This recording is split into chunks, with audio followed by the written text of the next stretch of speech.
Hoje nós vamos aprender um pouquinho mais da palavra, né? Que a gente sempre está aprendendo com ela. Talvez alguns de vocês estejam assustados por me verem aqui hoje. Então eu confesso para vocês que eu também estou.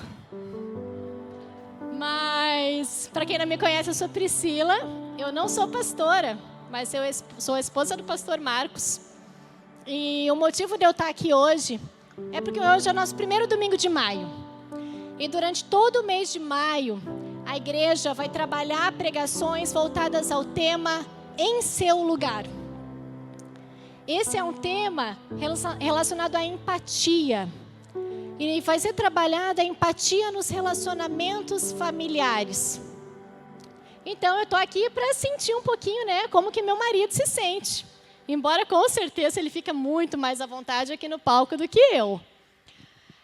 A empatia tem a ver com o se colocar no lugar do outro, com o sentir o que o outro sente, o tentar imaginar o que o outro pensa, como o outro vive, e o porquê que o outro, às vezes, toma algumas atitudes, algumas decisões diferentes da sua. Né? Ou diferente das que você tomaria, diferente das que você imaginou.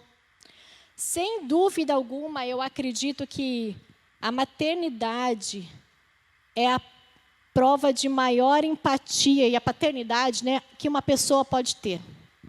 É ou não é verdade que assim que quando a gente tem um filho, nos primeiros dias, meses, anos e para a vida toda, a gente se faz uma pergunta: como a minha mãe aguentou? Como a minha mãe dava conta? E olha que a minha mãe não tinha fralda descartável, a minha mãe não tinha alguém para ajudar em casa, de repente, e a minha mãe tinha muito mais filhos do que eu. Meu Deus, a minha mãe era uma santa. Eu acho que todo pai e toda mãe deveria andar com uma camiseta escrito: pai, agora eu entendo. Mãe, agora eu entendo. E a empatia é isso. É você caminhar com o sapato do outro. Quando a gente vai estudar sobre esse tema na internet ou em alguns livros, a gente ouve essa expressão. Empatia é você caminhar com o calçado do outro. Você já procurou entender como, de repente, pessoas que trabalham de sol a sol, com um sapato não tão apropriado, uma roupa não tão apropriada, como eles se sentem? Como alguns atletas conseguem treinar não tendo condições de comprar um tênis apropriado? Você já se colocou no lugar do outro? Você sabe como as pessoas que moram com você vivem, o que elas fazem? Nesse tempo de pandemia que as pessoas ficaram um pouco mais em casa, a gente tem que debater muito esse assunto da empatia. O se colocar no lugar do outro nunca foi algo tão importante.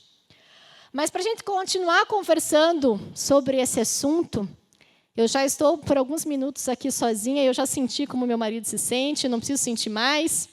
Então, eu vou chamar ele aqui, né, para a gente continuar falando sobre isso. Então, venha. Gente, ela está indo tão bem, né? Ela podia continuar. Excelente. Continue com você. Especificamente hoje, irmãos, a gente vai conversar sobre a empatia dentro do casamento. A empatia entre marido e mulher, entre os cônjuges. Como seu cônjuge se sente? O que ele faz que você não consegue fazer, que você não faria? Eu descobri, nesse tempo de pandemia, que tem muita coisa que eu não consigo fazer. Eu comecei a ver o trabalho dela dentro de casa, né? E aí, ao mesmo tempo que ela está lá trabalhando, ela está conectada com as crianças. Ela ouve lá no quarto quando uma fala. E eu falo, gente, como que ela consegue? Ela tem alguns sentidos a mais, tem coisas a mais aí, né? Nesse corpo aí, nessa mente, nesse jeito de ser que eu não tenho. E realmente esse tempo tem sido de experiências. Mas eu estou aprendendo a se colocar no seu lugar em algumas coisinhas. Então, sobre empatia no casamento, mas para quem não é casado também vale hoje, não vale? Sim. Então, se você não é casado, por favor, não saia desse culto, não vá embora, não ache que não é para você e não se desconecte. Nós vamos trabalhar empatia a partir de alguns princípios bíblicos que podem ser aplicados em qualquer relacionamento familiar e até não familiar. São princípios que a gente tem que aplicar entre colegas de trabalho, entre patrão e funcionário, entre pais e filhos, avós, primos, enfim. Princípios bíblicos que têm que estar presentes na nossa vida. E para a gente conversar um pouquinho sobre esses princípios, eu vou pedir que vocês abram a Bíblia, os irmãos abram a Bíblia, os seus celulares, num texto clássico. Vamos dizer clássico porque, com certeza, muitos daqui já leram muitas vezes. Está lá em Efésios 5, a partir do versículo 17, e nós vamos conversar até o versículo 27. Encontraram? Vamos lá começar a leitura. Efésios 5, 17 fala assim: portanto, não sejam insensatos, mas procurem compreender qual é a vontade do Senhor. Não se embriaguem com vinho, que leva à libertinagem, mas deixem-se encher pelo Espírito, falando entre si com salmos, hinos e cânticos espirituais, cantando e louvando de coração ao Senhor, dando graças constantemente a Deus Pai por todas as coisas, em nome de nosso Senhor Jesus Cristo. Sujeitem-se uns aos outros por temor a Cristo. Mulheres, sujeite-se cada uma a seu marido, como ao Senhor, pois o marido é o cabeça da mulher, como também Cristo é o cabeça da igreja, que é o seu corpo, do qual ele é o Salvador. Assim como a igreja está sujeita a Cristo, também as mulheres estejam em tudo sujeitas a seus maridos. Maridos, ame cada um a sua mulher, assim como Cristo amou a igreja e entregou-se por ela, para santificá-la, tendo-a purificado pelo lavar da água, mediante a palavra, e para apresentá-la a si mesmo, como igreja gloriosa, sem mancha nem ruga, ou coisa semelhante, mas santa e inculpável. Quem daqui já tinha lido esses versículos? Muitos já leram, né? Quando vocês leem, quando a gente lê esse trecho, nós lemos 10 versículos. Quais desses versículos mais chamam a sua atenção? Qual vocês sabem de cor? Eu arrisco dizer que a maioria dos homens aqui sabe de cor qual versículo?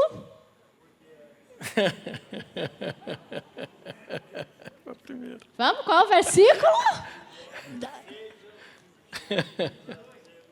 Mulheres sejam sujeitas aos seus maridos. Como pensar em outro, né? Mulheres, qual é o versículo que vocês sabem de cor? Amem as suas mulheres, maridos, como Cristo amou a igreja. E não é mesmo que toda vez que alguém lê esse versículo na igreja, em público assim, aí no banco a gente cutuca o marido ou a esposa, não é verdade?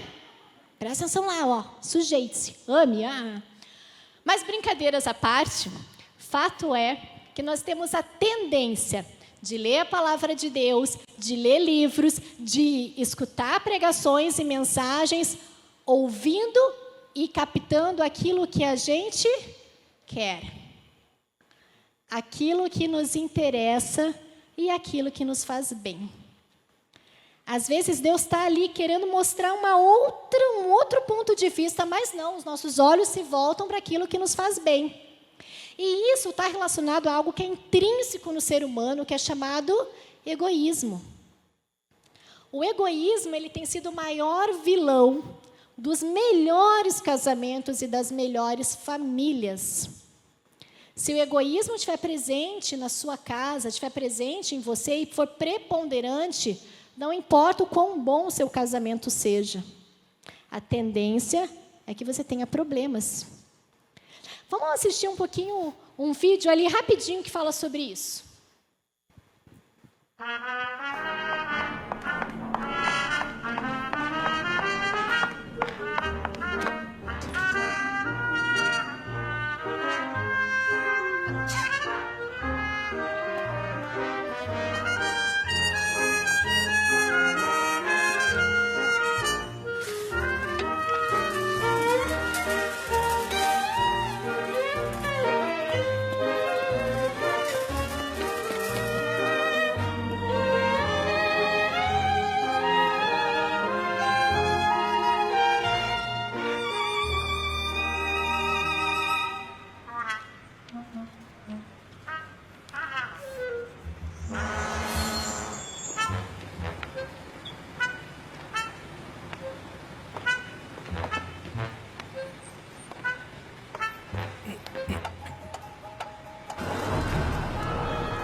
Como é fácil nós sermos as vítimas do egoísmo.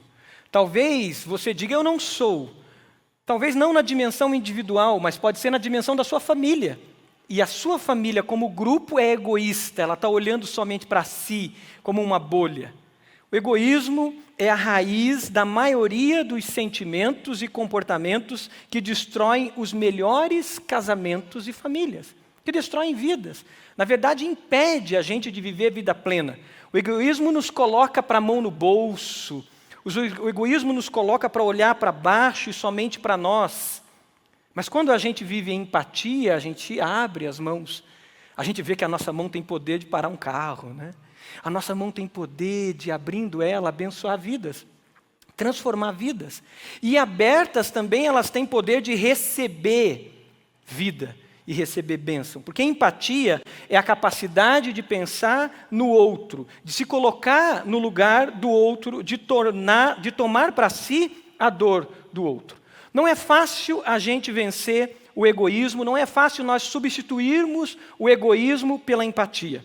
O egoísmo, como a Pri falou, ele é intrínseco, ele é impregnado em nós. Por quê? Por causa da nossa natureza humana. O pecado que habita em nós. A luta contra o pecado, ela faz com que a gente a cada dia seja puxado pelo egoísmo. E não só a natureza humana pecadora, como também a cultura. Muitas vezes nós fomos criados nesse ambiente de egoísmo. E aí a nossa formação inicial como família foi impregnada pelo egoísmo. Se não era um individualismo dentro de casa, quando a gente não tinha exemplos de ser servo ou de empatia dentro de casa, era a nossa bolha como família egoísta. A família que olhava só para si, somente para o seu clã. Egoísmo está também na nossa cultura atual. A cultura pós-moderna, a cultura que vivemos hoje, é uma cultura egoísta. É uma cultura que valoriza o individualismo. Os meus direitos. Eu tenho direitos. E como essa palavra tem aumentado a cada dia. Nós, como brasileiros, entramos nesse movimento agora e está cada um com seu advogado. Eu tenho direitos. O direito é meu. Eu vou buscar os meus direitos, viu? A cultura leva a gente assim. Relacionamentos saudáveis acontecem quando eu substituo o egoísmo pela empatia. Esse texto que a gente leu de Efésios, capítulo 5, é um texto que vai nos levar a uma vida saudável, a uma vida plena em comunidade, uma vida plena em sociedade. O que nós estamos meditando aqui tem sim o seu núcleo essencial no casamento, o seu núcleo essencial na família, mas ele transborda para a sociedade. Depois em casa, hoje é o dia do Senhor, o dia da gente focar na palavra de Deus e de descansar, né? Hoje em casa, chama sua esposa, chama seus filhos e lê Efésios inteiro ali, o capítulo 5 inteiro, nesse dia de descanso. Efésios 5 em diante, ele vai começar a mostrar essa plenitude do que é uma vida em sociedade, do que é viver plenamente, viver alegremente. E aí ele começa falando sobre essa plenitude que nasce a partir de uma vida cheia do Espírito Santo. Mas essa vida cheia do Espírito Santo transborda. E ela transborda para onde? Primeiro, para os papéis do marido e da mulher. É lá em casa, quando eu vivo, de fato, os papéis que Deus determinou para o marido e para a mulher, que eu vou, de fato, ensinar os meus filhos. E eu vou aprender a como viver bem numa sociedade. E depois de falar dos papéis do marido e da mulher, se você continuar o capítulo 5, ele vai falar dos papéis dos filhos, os deveres dos filhos, como os filhos devem viver. E depois vai falar da vida em sociedade, lá com o seu patrão, com o seu chefe, com o seu líder, lá você como funcionário, ou você como líder, você como chefe, como patrão, liderando uma equipe. Vai mostrar o que é viver plenamente. Mas quais são então esses princípios bíblicos que nós temos que aplicar na nossa casa para que isso transborde então para toda uma sociedade e para a gente ter uma vida plena? Quais são esses princípios bíblicos que nos ajudam a colocar em seu lugar? Nos ajuda a viver de fato empatia. O primeiro princípio que nós meditamos e pensamos, a gente tira do primeiro versículo que nós lemos, que é: não se embriague com o vinho que leva à libertinagem. O primeiro princípio é: livre-se então de tudo aquilo que te embriaga, aquilo que te entorpece, aquilo que é ópio para você, aquilo que tira você do seu controle. Livre-se disso. É claro que o texto aqui literalmente está falando de bebida alcoólica, e esse é o foco do texto. Porém, ele traz uma dimensão mais abrangente também. É claro que quando nós sabemos que a bebida alcoólica é algo que tem destruído famílias.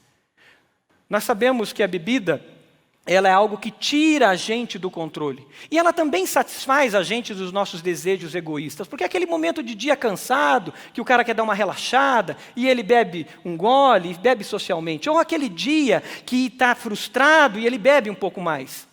A gente sabe que a bebida alcoólica, ela pode levar a gente a um descontrole tal que muitas vezes, mesmo você bebendo socialmente, em algum momento você sabe que um gatilho pode acontecer.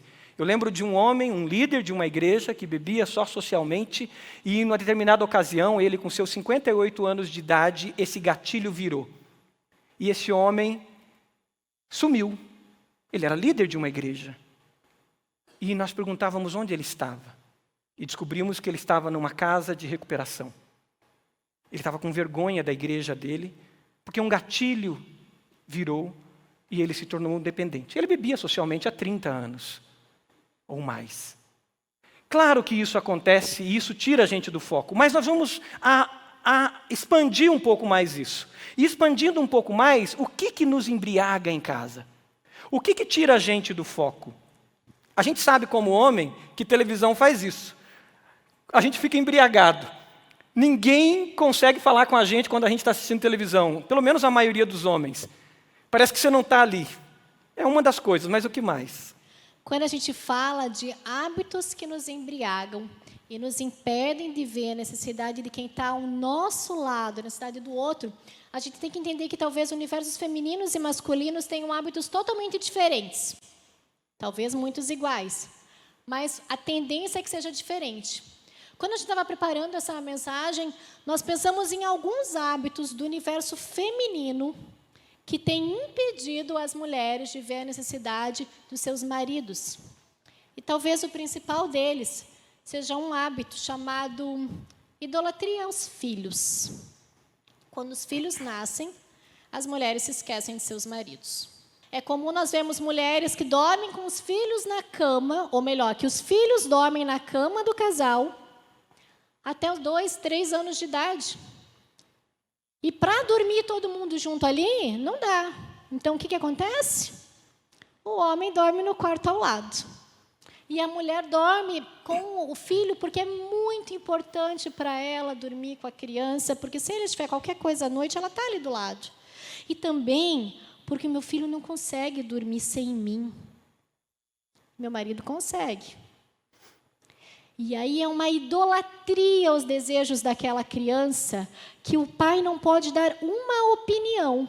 Porque quem decide sobre como aquele filho deve ser educado e criado é ela. Eu sou a mãe dele e eu mando nessa área aqui da casa. Isso tem derrubado muitos casamentos. E eu não estou dizendo só de filhos pequenos. As mães têm a tendência a idolatrarem seus filhos e a colocarem acima de seus cônjuges mesmo depois de adultos. Outro ponto que pega muito no universo feminino é uma questão relacionada ao consumismo. Algumas mulheres sofrem muito com isso e não conseguem ver a visão geral, as necessidades gerais da casa, os projetos futuros, quais são os alvos do casal, o que você sonha com o seu marido de conseguir obter, de conseguir comprar, porque eu tenho a necessidade de comprar coisas imediatas, que no fundo não são necessárias, mas eu quero. E como eu não ouço a opinião de ninguém, o consumismo eu vou lá e compro. O consumismo me afasta do meu marido, me afasta dos objetivos da minha família. Outra questão que pega muito para as mulheres é algo chamado feminismo. O feminismo tem valor, veio resgatar um valor da mulher que era muito necessário, mas tem pessoas que pegam esse valor da mulher e falam o quê?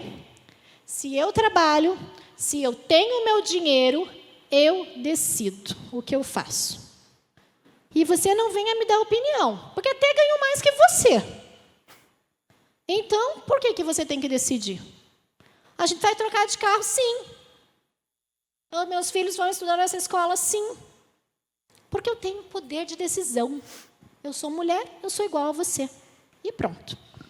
E outra questão que eu pensei, lógico que tem muitas outras, mas que é algo que embriaga as mulheres e a impedem de ver a necessidade do outro, é a busca pela imagem perfeita, pelo corpo perfeito.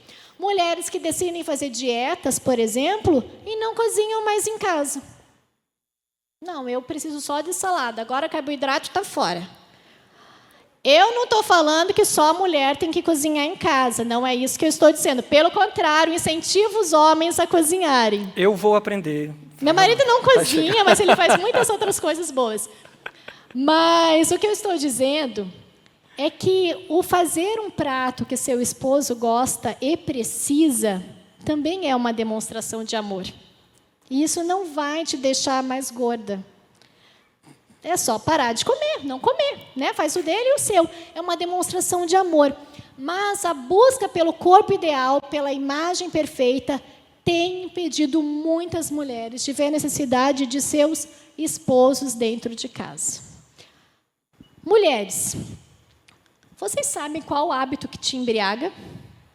O que pega para você em casa? Qual é o teu ponto fraco?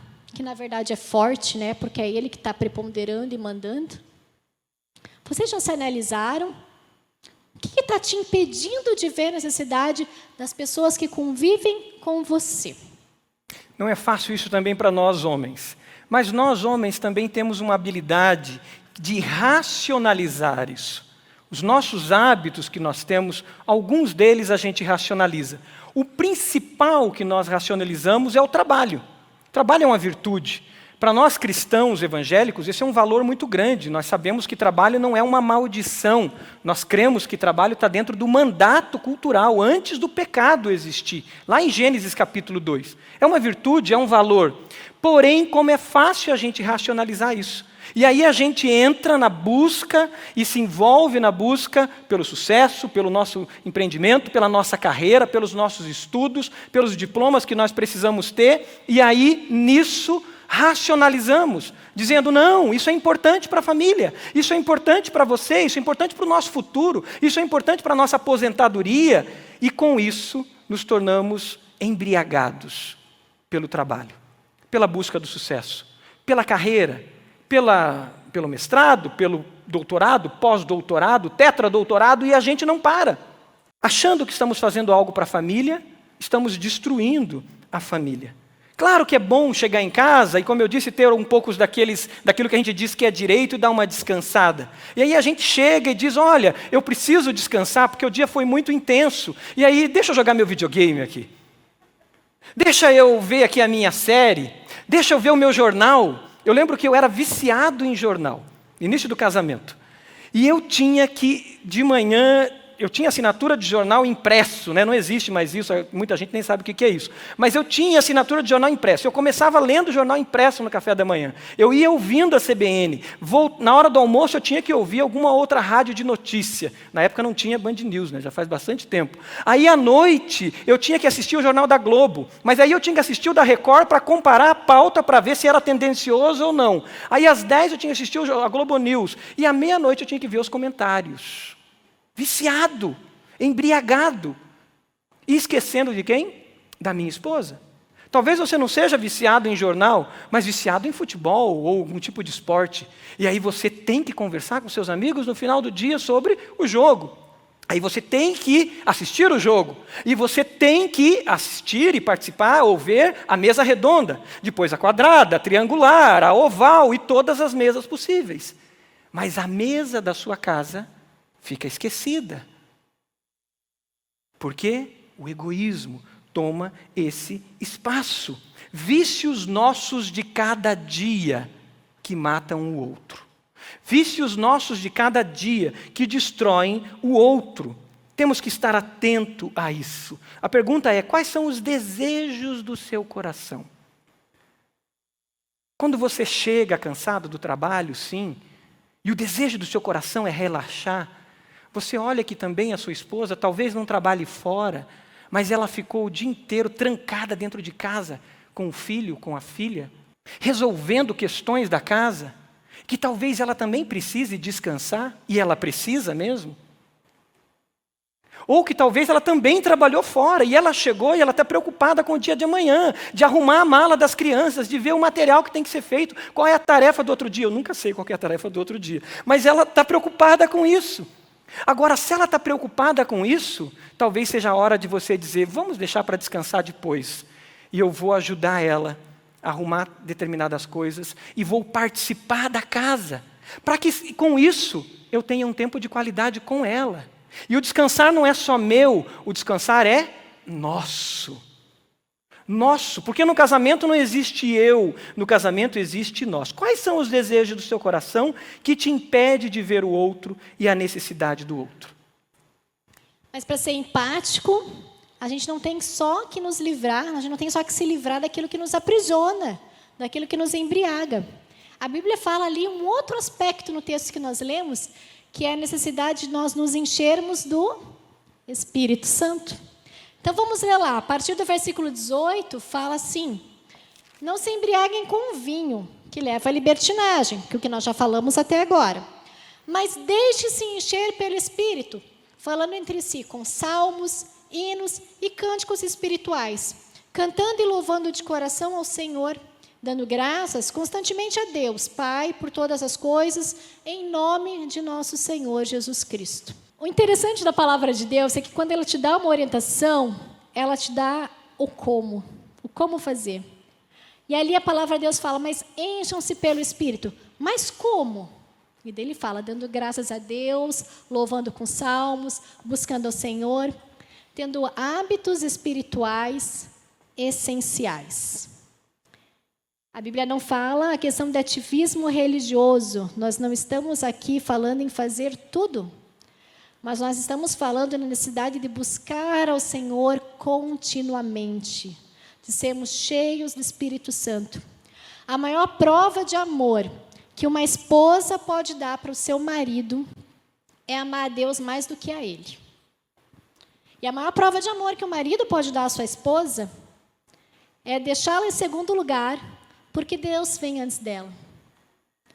É buscar a Deus em primeiro lugar. Porque quando você busca a Deus em primeiro lugar e se enche do Espírito, o que desenvolve em nós?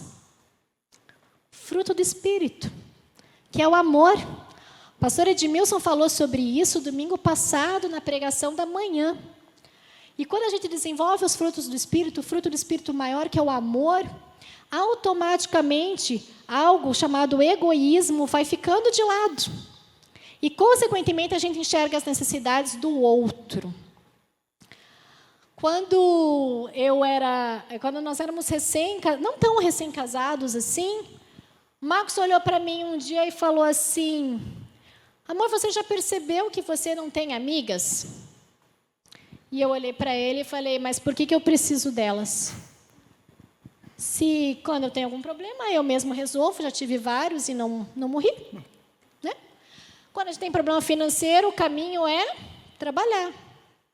Então, a gente trabalha e por que eu preciso de amigas? E aí, ele falou, eu percebi que o que ele queria não era que eu tivesse amigas para sair comigo, para passear, para bater papo, não. Mas ele queria que eu desenvolvesse relacionamentos saudáveis, com pessoas maduras na fé, que pudessem caminhar comigo. Pessoas que eu pudessem abrir o coração, que eu pudesse orar junto, que eu pudesse estudar a palavra, que eu pudesse conversar. E naquela nossa conversa, ele olhou bem para mim e eu, trancada, né? Com a ele mão no falou bolso. assim, com a mão no bolso, ele olhou para mim e falou assim, pois eu vou orar para que você tenha amigas. E você vai ter. E Deus mandou essas amigas, mesmo eu com a mão no bolso. As amigas apareceram, muitas dessa igreja. Algumas, 2 delas, estão cuidando dos nossos filhos hoje, para que a gente pudesse estar aqui desde as 8 horas da manhã. E elas estão cuidando dos nossos filhos, não é porque elas somente gostam de criança, mas é porque elas entendem a importância de nós estarmos aqui. São pessoas maduras na fé. E o que eu posso dizer para vocês, mulheres, é que a minha vida é outra depois que eu comecei a caminhar com pessoas maduras, com mulheres maduras. Que eu tenho intimidade para falar, orem por mim por isso. Que eu posso dedicar um tempo estudando um livro com elas. E eu comecei a perceber a importância das pessoas na minha vida, do corpo de Cristo na minha vida. E isso nessa pandemia ficou evidenciado mais do que nunca. Mas isso porque o meu marido orou por mim e percebeu uma necessidade da minha vida. Você tem buscado ser cheio do Espírito Santo? Você tem buscado desenvolver esses relacionamentos, esses hábitos essenciais, saudáveis, que está aqui nos versículos 18, 19 e 20, de Efésios 5? Você tem incentivado o seu marido, a sua esposa, a desenvolver esses hábitos? Especialmente no início do casamento. O casal recém-casado quer tanto ficar junto, quer tanto ter todas as noites romantizadas, que um não libera o outro para um estudo bíblico em uma noite. Não libera o outro para uma caminhada no parque com uma outra pessoa que pode abençoá-lo. Não libera o outro para um café da manhã. Querem tanto viver o casamento, tem casais que querem tanto viver o casamento, tanto, que não aceitam dividir o seu cônjuge, nem mesmo com Deus. E aí, pensando que vão elevar o seu relacionamento, vão levá-lo ao chão. Querendo atingir o teto, vai para o subsolo. Porque Deus precisa estar presente ali dentro. Isso é muito sério e muito importante. Eu lembro que, com essa experiência da Pri, que ela compartilhou, eu entendi que, além de orar, eu tinha uma responsabilidade de facilitar essas amizades para ela. E eu lembro de várias situações, até hoje ainda, de eu dizer, não, deixa que eu fico com as crianças, e você vai se encontrar com aquelas irmãs, com aquelas pessoas que você vai estudar a Bíblia junto, ou você vai orar junto, e você vai ter um tempo de qualidade para crescimento mútuo. Isso é fundamental. E eu lembro de situações, até no início, né, ainda sem ter filho, depois do tempo de gestação, de eu marcar encontros no parque entre casais, amigos, e eu sair os homens e deixar a Pri com as mulheres para que ela desenvolvesse relacionamentos saudáveis. Intencionalidade em ver a minha esposa crescer cheia do Espírito Santo. Eu me lembrei de uma história de uma mulher que eu conheci aqui na igreja lá pelos anos de 2004, quando estava recém começando o ministério aqui com a juventude. No ministério de adolescentes, eu lembro que muitos amigos evangelizavam seus amigos na escola. E eu lembro de um menino, tinha seus 14 anos de idade, que o amigo dele trouxe ele para a igreja. E esse menino começou a frequentar aqui a igreja. E um dia eu perguntei para ele, eu falei, olha, e seus pais? Ele disse, olha, meu pai não tem nada contra, mas minha mãe é ateia. Minha mãe não crê em Deus. Eu falei, puxa, que interessante, uma hora eu quero conhecer a sua mãe. E começou esse menino vir, eu lembro que a mãe trazia, deixava aqui no estacionamento e ia embora. De repente o pai veio e de repente o pai entrava. E o pai começou de vez em quando até vir nos nossos cultos. E um dia eu falei, eu preciso conversar com essa mulher. E um dia eu me encontrei com ela, eu fiz de tudo para estar lá no momento que ela ia chegar. E quando ela chegou, eu fui conversar com ela. E conversando com ela, sobre os filhos, eu falei, puxa, que bom que você traz teu filho aqui. Eu falei, seu marido também vem, entra, né, gosta. Ela falou, ele tem assim uma certa mística, uma coisa de espiritualidade, ele gosta dessas coisas. E eu falei, e você? Ela falou, eu sou ateia. Eu falei, puxa, mas que interessante. Você sendo ateia, eu vejo você fielmente trazer o seu filho aqui toda sexta-feira. E você também parece que não impede seu marido de vir aí de vez em quando no domingo. Me explica isso. Ela falou, é muito simples, pastor. Eu não sou burra. Eu posso ser ateia, mas eu não sou burra. Eu quero o meu marido com vocês. Eu confio em vocês. Aqui só tem gente boa. O meu filho, quando começou a vir aqui, mudou o comportamento dele, a atitude. O amigo dele que trouxe ele aqui, o Rafinha, é um amor de pessoa. Eu quero o meu marido e eu quero o meu filho com vocês, com gente boa. Viver o corpo de Cristo é isso. Nós estimulamos o outro a crescer com o outro, com o corpo de Cristo, com a igreja de Jesus. Nós temos intencionalidade em fazer o nosso filho crescer e também podemos ter, eu estou vendo jovens aqui, nós temos que ter essa intencionalidade em fazer o nosso pai crescer. E a nossa mãe muitas vezes, facilitando, mostrando e orando, dizendo, faz do meu pai um homem cheio do Espírito Santo. Faz da minha mãe uma mulher cheia do Espírito Santo, uma mãe cheia do Espírito Santo. Faz da minha esposa uma mulher cheia do Espírito Santo. Quando você vê que teu marido não está orando muito, o que você faz? Você dá de dedo nele e diz, estou vendo que você não está orando, hein? Porque está muito mal educado. Ou você começa a orar e diz, Senhor, toca o coração dele. Senhor, move o coração do meu marido. E você de repente começa a chamar ele, amor, vamos orar? Faz tempo que a gente não ora junto. Quando você vê que a sua esposa não está orando, não está lendo a palavra, você diz para ela, dando de dedo na cara dela que ela não está crescendo, ou você cria um ambiente discipular. Nós somos uma igreja discipular, um ambiente onde ela vai crescer com você. Precisamos que o nosso cônjuge ame mais a Deus do que todas as outras coisas. Seja cheio de Deus. Precisamos que a nossa esposa ame a Deus sobre tudo, apaixonada por Jesus. Precisamos que o nosso marido ame a Deus sobre tudo, seja apaixonado por Jesus. E o texto, ele ainda nos vai apresentar um terceiro princípio. O terceiro princípio que é essencial para nós vivemos a empatia no casamento, o se colocar, o estar em seu lugar, que é o servir antes de ser servido. E para falar sobre servir antes de ser servido, nós vamos ler o texto que vocês gostaram. Então, vamos lá. Efésios 5:21. Sujeitem-se uns aos outros por temor a Cristo. Mulheres, sujeite-se cada uma a seu marido como ao Senhor, pois o marido é o cabeça da mulher, como também Cristo é o cabeça da igreja, que é o seu corpo, do qual ele é o Salvador. Assim como a igreja está sujeita a Cristo, também as mulheres estejam em tudo sujeitas a seus maridos.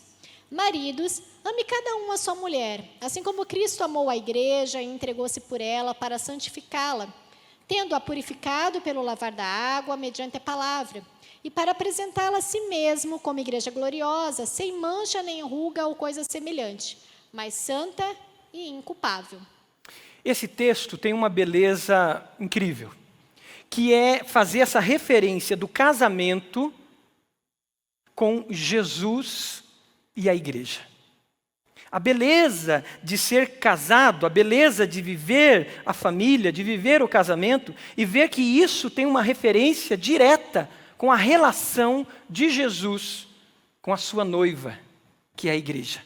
A palavra de Deus, nessa simbologia, ela mostra que a grande ansiedade do crente, do discípulo de Jesus, é o último dia, quando vai acontecer o grande banquete, as bodas, a festa de casamento do noivo, que é Jesus, com a igreja.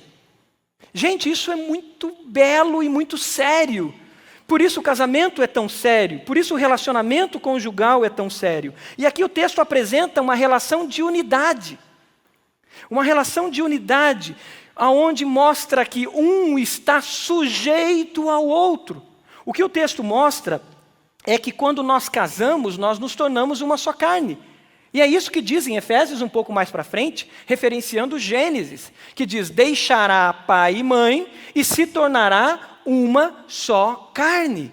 Uma nova entidade, na verdade. E é assim que juridicamente se fala, né? O casamento é uma entidade. É isso, pastor Edmilson? Uma entidade. Porque são três agora.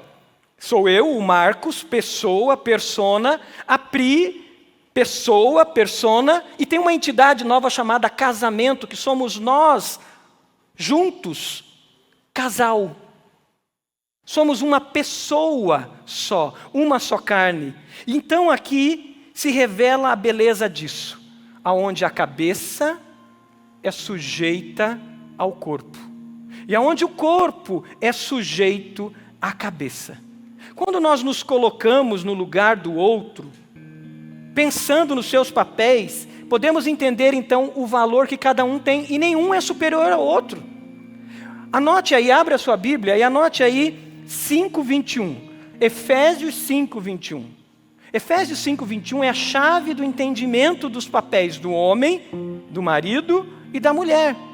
E Efésios 21 está antes ali daquele título deveres conjugais. Aquele título não está na Bíblia original, tá? Isso é feito por teólogos. Por isso a gente tem que ler o livro como um todo. O versículo 21 é chave para o 22 em diante. E o versículo 21 diz que esse corpo, essa nova persona que existe, que é uma só, ela começa com um princípio que é: sujeitem-se uns aos outros. Marcos, antes de pensar no seu papel como líder, sujeite-se a Pri. Porque a cabeça depende do corpo. Não dá para ver uma cabeça por aí, sozinha, vivendo. Pri, antes de pensar no seu papel no lar, sujeite-se ao Marcos. Filhos, sujeitem-se aos seus pais. Sujeitem-se uns aos outros. E aí sim vem os papéis que nós desempenhamos. Do homem como líder. O homem como responsável. O homem com um papel de liderança dentro do lar. E esse papel se desenvolve à medida que a mulher que se sujeita a ele está orando por que ele seja cheio do Espírito Santo. Está intercedendo para que aquele homem ame muito a Deus. Mais do que todas as coisas. Ame mais a Deus do que o diploma que ele tem. Ame mais a Deus do que a paixão que ele tem pela música. Ame mais a Deus do que o projeto da empresa dele. Ame mais a Deus do que o ministério dele, ou a carreira ministerial que ele tem, ou a carreira profissional que ele tem. E essa mulher está dizendo: Senhor, torna esse homem cheio do teu Espírito Santo. E à medida que ela faz isso, à medida que ela se posiciona assim, esse homem vai aprendendo então a servir. Você quer contar um exemplo de serviço? Falando sobre exemplo de servir, no início do nosso casamento, quando a gente não se preocupava ainda em ter comida em casa, né? Nós tínhamos o hábito de tomar café da manhã sempre num quiosque que tem ali no meio da Praça Osório. E naquele quiosque, era pequenininho, tinham só 2 funcionárias. Mas aquelas funcionárias eram extremamente sincronizadas no serviço ali do atendimento aos clientes. Então era mais ou menos assim: se eu chegasse e pedisse um pão de queijo com suco de laranja e outro cliente pedisse outra coisa, as 2 conseguiam ouvir os 2 pedidos. E uma ia fazendo suco, a outra, a que tinha me atendido, pegava o pão para esse aqui, a de lá fazia o suco para mim, e enquanto estava batendo o suco no liquidificador, ia fazer outra coisa, a outra desligava o liquidificador e servia no copo. Quando uma ia tirar o pão de queijo do forno, a outra já passava o pano para ela pegar, para não se queimar. Era uma sincronia no serviço mútuo, era um entender o outro tão bem, que nos dava, a gente ficava boquiaberto. Em fevereiro eu tive o privilégio de visitar uma família aqui da igreja, e eles começaram a fazer um lanche ali, e era desse mesmo jeito. E um ia lavando a louça, e o marido ia pegando o copo, e depois o outro ia tirando o bolo, e o marido ia providenciando o pano para que a esposa não se queimasse. Eu olhei para aquele casal fazendo tudo aquilo e falei: vocês estão parecendo duas funcionárias que eu conhecia 20 anos atrás no quiosque da Praça Osório. Como que vocês conseguiam essa sintonia no serviço de casa? Algo fantástico. E na nossa casa a gente tem que ser assim. Mas o que a gente normalmente vê é uma pessoa fazendo tudo, arrumando tudo para um determinado compromisso, e a outra pessoa no carro falando: você não vem? Hein? Se identificaram? É mais ou menos assim que acontece. Mas o casamento não. O casamento é um sujeite-se um ao outro. Um sirva um ao outro. Um coloque-se no lugar do outro. Um princípio básico da fé cristã, queridos. A essência cristã está aqui. Servir. Servir. Servir. O marido vai poder exercer de fato a sua liderança no lar tranquilamente, quando ele viver esse princípio imitando a Jesus. O princípio da liderança servil. Essa é a liderança de Jesus. Lembrando das expressões que o pastor Klein trouxe aqui hoje sobre fé. Lindo aquilo que você trouxe. Fé está no teto. Mas a nossa fé nasceu e ela pode ir para o teto, pastor Klein, e ela realmente tem condições de ir para o teto quando a gente tem um encontro com o Senhor Jesus e passa pelo processo que ele passou de começar do chão. Jesus nos deu o exemplo de uma liderança servil que não começou do teto. Jesus não vem como rei, Jesus não vem como um grande conquistador, Jesus não vem como aquele que vem cheio de si ou totalmente em si mesmado. Jesus vem como servo, nasce numa manjedoura. E Jesus mesmo disse: eu não vim para ser servido, mas eu vim para servir e dar a minha vida em favor de muitos.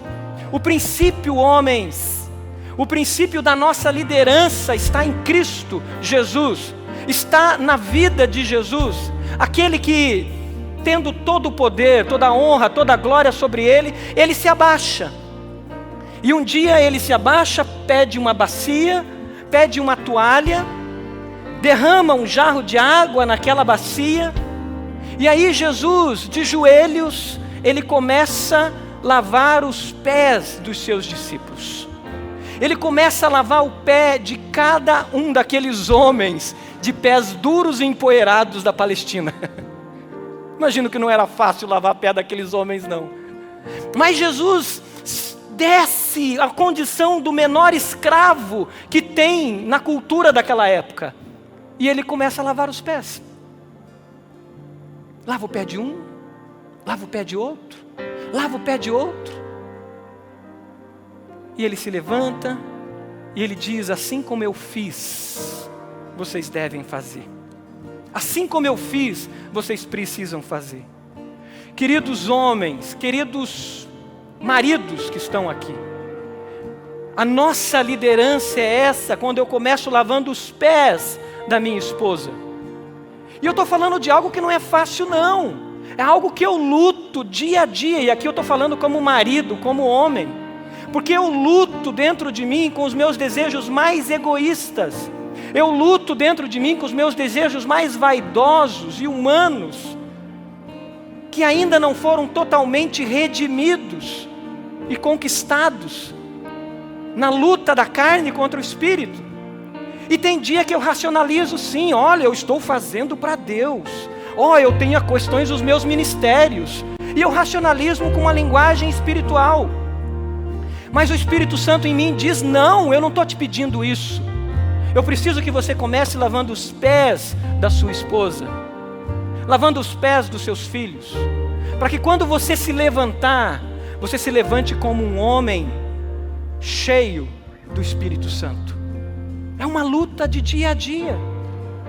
Nós não estamos prontos, nós não estamos perfeitos, mas a nossa intencionalidade é essa, de sermos servos. E o texto é lindo, o texto é maravilhoso, porque o texto diz então agora que nós amamos como Cristo amou a igreja e deu-se a si mesmo por ela. Ame então, maridos, as suas esposas, como Cristo amou. E aí o 26 diz então agora sirva, como Cristo serve a igreja, para santificá-la, para purificá-la, mediante a palavra, para apresentá-la sem ruga. Essa parte as mulheres acho que gostam, né? Sem ruga e nem mancha, gloriosa. E esse é o desafio nosso, homens. Daqui 10 anos, Oséias, daqui 10 anos, a tua mulher tem que estar mais linda. Não é isso? A Pri tem que estar mais linda. Não só linda fisicamente, mas linda na alma. Do Klein chegar e dizer, pastor Marcos, faz 10 anos que eu não vejo a Pri. A mulher está muito mais inteligente, a mulher está mais sábia. E ele, com toda a licença, pastor, a tua mulher está mais bonita. Por quê? E ele vai dar os parabéns para mim, porque é a minha missão. E a missão dela é daqui 10 anos o pastor Edmilson chegar e falar, parabéns, Pri, você está fazendo o teu marido ser um homem mais crente, um homem mais homem, um homem cheio do Espírito Santo. E ele não vai dar os parabéns para mim, ele vai dar os parabéns para a Pri. Esse é o nosso desafio, queridos, sermos cheios do Espírito. E quando a mulher sabe, quando a mulher tem a convicção de que seu marido é líder, mas a liderança dele é baseada no serviço, que é uma liderança com humildade, uma liderança servil. Quando a mulher tem consciência de que as decisões que o marido toma dentro de sua casa, mesmo não sendo as que ela tomaria, às vezes totalmente opostas às que ela tomaria, mas quando as decisões que ele toma foram tomadas com base na oração, foram tomadas após ouvi-la, após conversar com ela, após avaliar as opiniões dela, após orar junto e visando ao bem de todos. Quando a mulher tem a consciência disso, é muito fácil ser submissa a esse homem. Aí não precisa conversar sobre o papel da mulher como não ser inferior, ser companheira, ser ajudadora. Não precisa conversar sobre o valor de cada um, porque isso já está muito firmado entre os dois. A mulher é submissa, é facilmente submissa ao seu marido, quando ela tem a consciência na cabeça e no coração de que ele a ama sacrificialmente. Homens, se vocês querem uma mulher submissa, amem seus maridos sacrificialmente. Suas esposas. Amem suas esposas sacrificialmente. É muito fácil ser submissa quando o homem exerce uma liderança assim, não é, mulheres? Mulheres, se vocês querem viver plenamente cheias do Espírito Santo, sujeitem-se aos seus maridos, como a igreja se sujeita a Jesus. Você pode fechar seus olhos? Espírito Santo de Deus, faça essa pergunta ao Espírito Santo agora. Quais são as áreas da sua vida que são paixões que precisam ser rompidas? Desejos do coração que te embriagam, desejos do coração que tira você do foco e que você racionaliza. Diga, Espírito Santo de Deus, sonda o meu coração e me revela, me mostra. Pergunte isso. O que você tem feito para ser cheia do Espírito Santo? Você tem buscado na palavra e com amigas do seu pequeno grupo, amigas da igreja, mulheres que querem crescer, crescimento mútuo? Você tem feito isso? Marido, você tem ajudado a sua esposa a crescer? Esposa, você tem ajudado o seu marido a crescer? Facilitado para ele se relacionar com homens tementes a Deus? Ou ele tem vivido sozinho? Ele não tem amigos espirituais, amigos crentes? Que atitudes você vai tomar hoje, essa semana, para servir melhor? Senhor, nós estamos reunidos como igreja do Senhor e pedimos que, como corpo, como noiva de Cristo que somos, Teu Espírito Santo hoje continue essa obra de purificar-nos, de santificarmos como igreja, para que a gente se apresente diante do Senhor como igreja gloriosa. Fala aos corações de cada cônjuge agora, de cada marido, de cada mulher, de cada filho, de cada filha aqui, Senhor, e edifica-nos, Pai, para que a gente transborde nessa sociedade, transborde bênçãos numa sociedade que está tão individualista e egoísta. Faz o milagre do Senhor entre nós, Pai. Nós oramos em nome de Jesus. Amém.